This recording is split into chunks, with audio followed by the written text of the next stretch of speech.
light within my heart, light within my thoughts, light within my words. May one and all and everything, blessed and loved, ever be. Welcome. I am Sister Who. I often hear the comment about ministers on television being only concerned about the money. And I don't want to be one of those, and I really don't care about the money, but the problem that remains is trying to find ways to do as much as I can with what's available. And there have been people, for example, at various points who have said, I wish you had better audio equipment. And I explained that I'm using the best that is available to me, and if I had more money, I'm sure I would buy more, or buy better audio equipment and all that sort of thing, but I don't, so I make do with what I have, and I do the best I can. And this is not a closeted appeal for money. That's not the point at all. What I'm trying to discuss is the dilemma that people, that especially creative people, find themselves in, which is where the phrase started probably hundreds of years ago, or the notion, I guess, of the starving artist who is using his money to, his or her money to purchase paint and canvas and sculpting materials and creative supplies instead of buying food. And hence they're starving artists because they can't support both themselves and their work, so they support their work because that's how important it is for them to do it. In a similar sort of way, I make these TV shows because people around the world literally keep saying how much it means to them, and so I want to provide these sorts of direct conversational sorts of reflections on life and spirituality that hopefully are helpful to people. From the response I've received, it seems that they are. And yet I'm always pushing for the most that can be done with the materials that are available, knowing that if at any point greater financial resources become available, that I will be able to upgrade all of my production resources also. And I don't care about the money, I don't obsess about it. But then the question becomes, so how does a religious nonprofit organization, for example, do a fundraiser without being obsessed about the money? And I suppose that's where I would want to make it possible and available. Having a donation box in the back of the room, for example, or having an email address or some means by which people can make a donation if they feel so inclined. And occasionally I will say, if this show has been helpful to you, please consider supporting it in whatever ways you're able to. There seems to be this ingrained societal notion, however, that anything that has to do with spirituality is supposed to be free because of how one can walk into a church or a synagogue or whatever and not be charged admission. And you can ask advice from the minister and get basically free advice. Whether it's helpful to you or not is for you to decide. But it still leaves this question of, if you have a religious nonprofit organization, how do you do fundraising? Because things do cost money. Or do you not do fundraising and depend on patrons who will support it because they believe in the work of the organization? And it becomes a judgment call. I don't really know which way one can go with that, but it is so disturbing to an artist or minister to not be able to do their work that I can understand how some of them would become obsessed with the money because they want the ability to do the work. But the problem is, when you're focusing on having the ability, you may not be practicing the ability enough to do it well, and you may be taking time and effort away from the activity itself. The minister who is perpetually involved in fundraisers, for example, doesn't have a lot of time for his congregation. The artist who is involved in providing for the daily needs of life doesn't have a lot of time to do painting and sculpting or music composition or whatever it is that they do.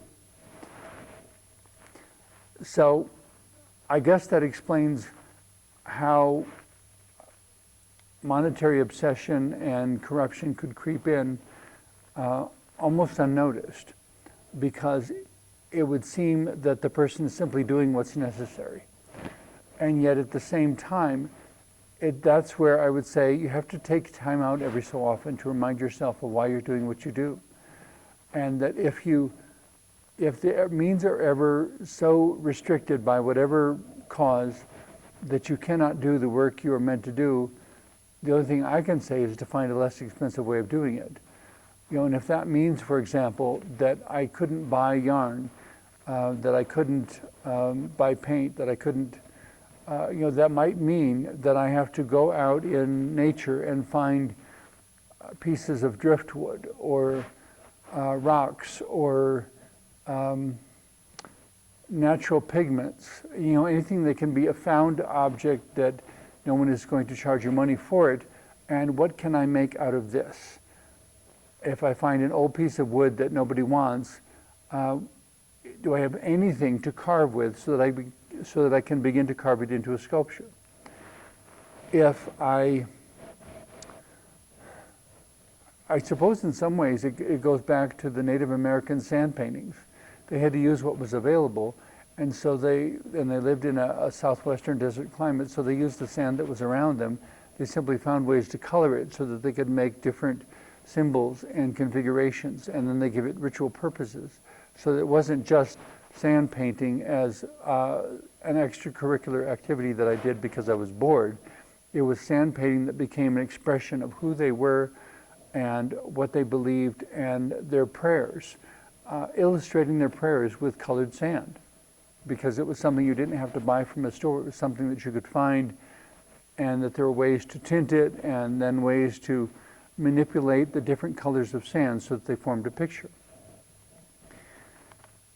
That's trying to use ingenuity to work around creativity, but it still leaves this dilemma of, if you have a nonprofit, a religious nonprofit organization, does that mean you don't do fundraisers and you depend on donations? And the level of donations is what determines the amount of development of the organization. In the same way that my economic resources essentially are the limit of what I can do within these television shows. And when you see a new set or something like that, it means that there were great sacrifices made by somebody, and in some cases it meant taking money from my food budget, like any other dedicated artist, and using that money to buy materials in the least expensive way possible, and to use the least expensive materials possible to make whatever is needed for the particular work or TV show or whatever. I surprised some people recently when I described this set, and they said, "How did you do this?" And I said, "Well, 23 cans of spray paint and a bunch of bed sheets." And he was so amazed that you could take such basic materials and sew them together and put the paint on and wind up with something that looked like this. And that's really all it was. It was a bunch of bed sheets and a whole bunch of cans of spray paint. A lot of cans of spray paint. But I think it kind of sort of works, because with this show I deal with meanings and symbols and representations so much that it's not about looking perfect or being perfect or being the most eloquent person on television.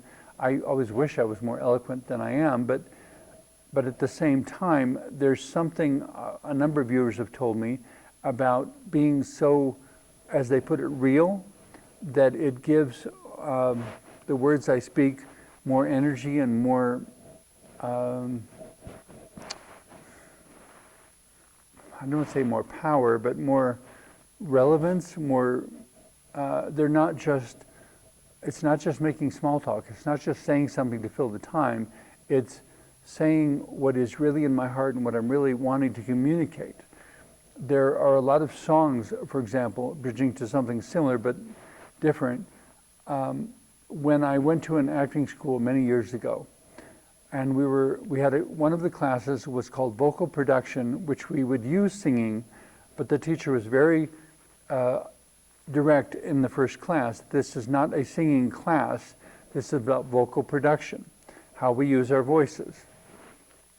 And so with the songs that were assigned to each of us from little-known Broadway plays of various years, songs that most of us had never heard of, we were told that because it's a vocal production class and this is an acting school, we had to first learn the words of the song as a dramatic monologue before we were ever allowed to learn what the melody was or how to sing them. And only once we could make it a compelling monologue would the professor let us move on to singing that, so that when we sang the song, it wasn't about vocal performance in some impressive way. It was about communicating what the song was about. And it gave it an focused and intentionality that took it beyond the mere words and music into something that was emotionally evocative, emotionally charged. And it's a similar sort of thing, I guess, when I talk about fundraisers for organizations, that we do fundraisers because we believe in what the organization is doing. And if you don't even know what they're doing and you're just treating it as a fundraiser for anything and everything, probably there's going to be not as much of a sense of conviction and realness and intention about what you're doing.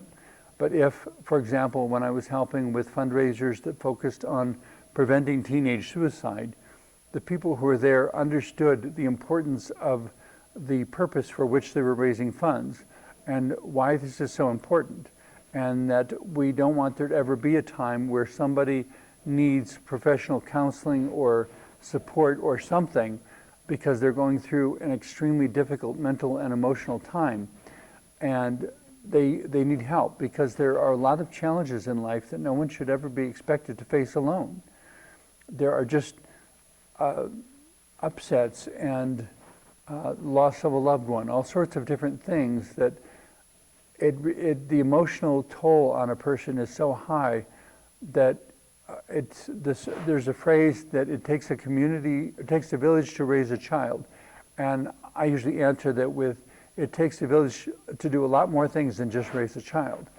There are certain rites of passage, certain difficulties, certain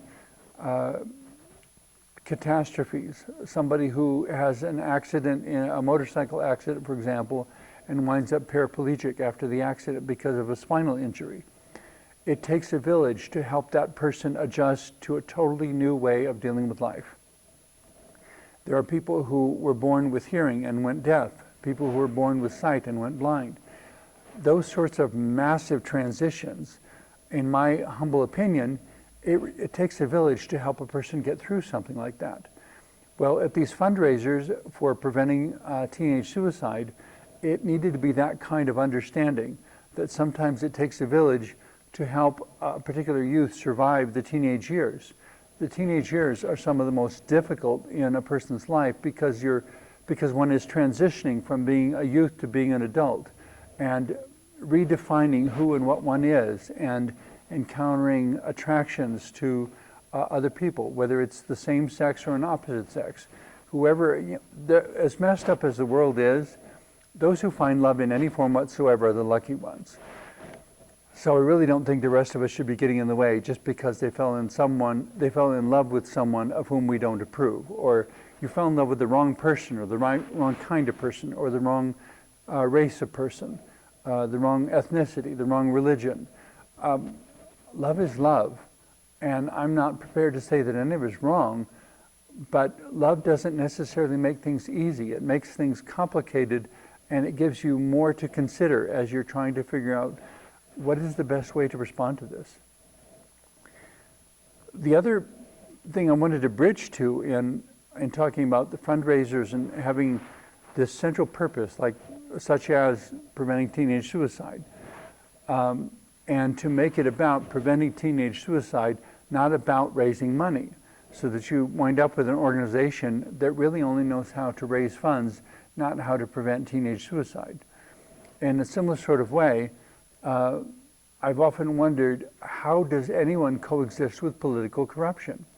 And I suppose the first question is how directly impacted they are, but even if it's not directly impacting oneself, to not be so narcissistic that you don't care about how someone else is suffering, but instead to say that, well, as I heard in one political campaign, no one's free until everyone is free. And we could extend that to all sorts of other things. No one is safe until everyone is truly safe, because as long as it's happening to anyone else, at some point it might happen to you. Some have said that I don't care as long as it always happens to someone else. Well, at some point you might be someone else's someone else. And you might be the 1% that experiences that. There are all sorts of diseases. There are like 70 to 100 different diseases that have no immediate symptoms, but are truly life-threatening, and they're spread by germs that you can't see.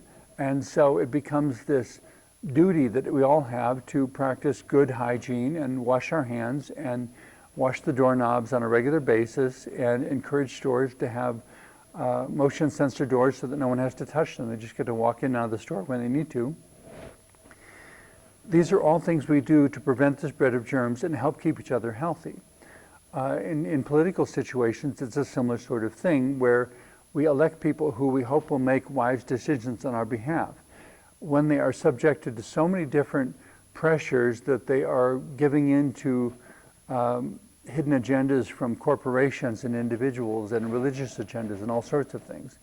And it begins to skew the government in all sorts of ways that begins to turn the whole thing on its head, so that suddenly the people are serving the government instead of the government serving the people. And on one level, I would say we have to do something about that. We have to be responsive. And yet there are so many people who are dealing with so many challenges, and they get tired of fighting all these battles, that it kind of comes back to saying, what are you willing to live with? But the problem with being willing to live with something is that then you are essentially saying this is good enough, and allowing that to become the new norm. And there are a lot of challenges that it's going to take all of us working together to solve. But I don't think that we should ever get to the point where political corruption or economic obsession or things in which the tables have been turned and everything is backwards, and it's the people serving the system instead of the system serving the people.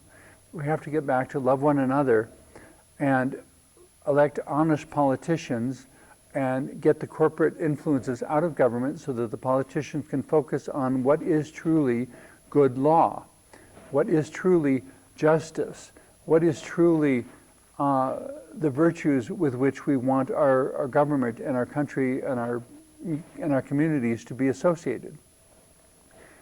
If it's really not okay, we can't keep acting like it is and expect anything to get better. And I get to end on one other thought related to all that. I guess it's kind of the frog in the frying pan anecdote. Allegedly, if you have an open frying pan and you put a live frog in the frying pan and turn the heat up slowly enough, the frog will not jump out until it is literally cooked alive. That is a horrible metaphor, horrible thing to consider, but it is so true of what happens in human societies so often. If things don't get bad all at once, and it's only a little bit worse than it was last week, people tend to acclimate to that. And after a couple months or a couple years, suddenly they look back and they realize that what they're living with is something that would have been intolerable 2 years ago, if they take the time to look back. And as an autistic, of course, I'm sensitive to details, but everyone needs to be sensitive to those details to prevent those progressions from happening. There's a verse in the Christian Bible that says, "He who is faithful in little is faithful in much." And conversely, the one who is not faithful in little is not faithful with much. If you can't trust politicians and community leaders and religious leaders with something that is very small, I'm really not sure it's very wise to trust them with something that's very big. If they can't handle the little things, why do we think they can handle the big things? If the medical professionals can't handle the little aches and pains, why do we think they can handle the fight with cancer and all the other things, the really, really big things? We take them only the big problems, and then they forget how to deal with the little ones. And the thing about every little problem, whether it's a financial inadequacy or a political dilemma or a medical dilemma, little things tend to grow into big things. And only by standing together and working together and going back to that basic mantra that can be found in every belief system, love one another. It's so at the foundational level of what it means to be human. And if that can truly be put into practice, all the other problems will fall into line and everything will be manageable. But to the extent that we don't love one another, that's where the problem begins. Not when you get way to the end where there's some kind of circumstance that has become intolerable. It begins at the beginning with love one another. Regardless of belief system, regardless of faith, regardless of all that other stuff, it always comes down to love one another, because that's what makes the world work. All of us working together in symbiotic relationship. I hope some of the things I've said in the last half hour are helpful to you. In closing, I would just say, and now may you be blessed with love and peace in the pursuit of your own dreams and in all your dealings with the diversity of humanity around you. Amen.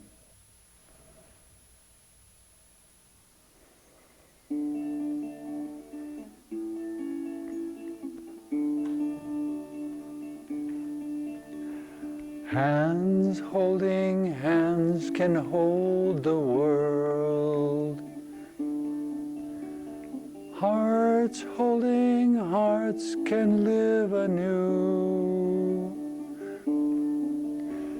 My hand to yours and your heart to mine can make every dream come true.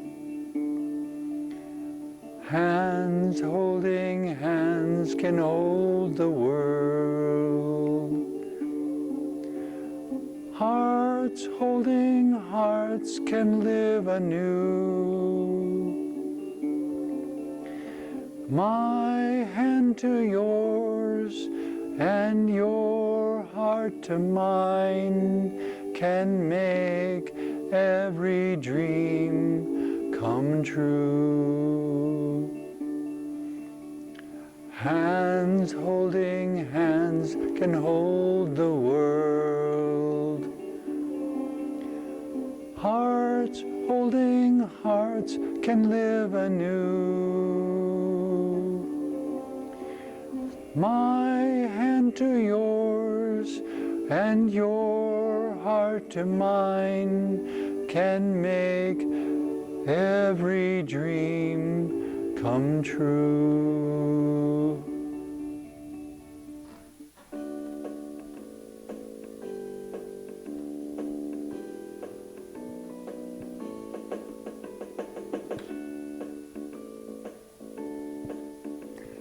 Laughter can tell a simple truth or be made out of a lie. And a smile can hide tremendous pain that talking can deny. And it's when I laugh and when I fill every second with a word that a well-trained heart can hear a cry for a deeper voice to be heard. Joy in being, joy in singing, joy in dancing, joy in pain. For the Spirit within this moment can never, no, never be contained.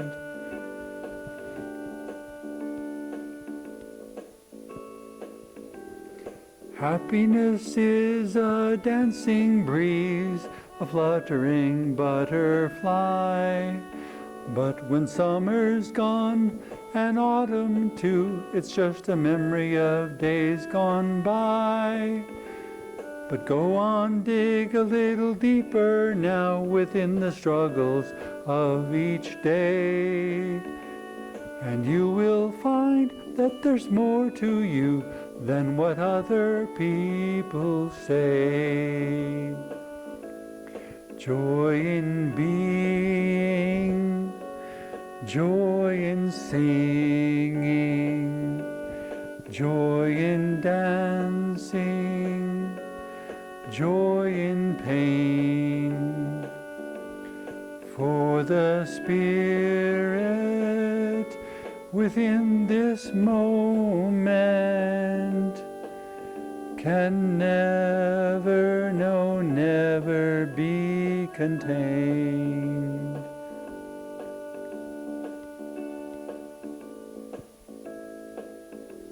So what is joy but those moments when life wins out after all? And what is joy but the power to see the victory others can't recall? And what is joy but the faith I have at the end of every day, that what matters most when all is said and done is what time can't take away. Joy in being, joy in singing, joy in dancing, joy in pain. For the Spirit within this moment can never, no, never be contained.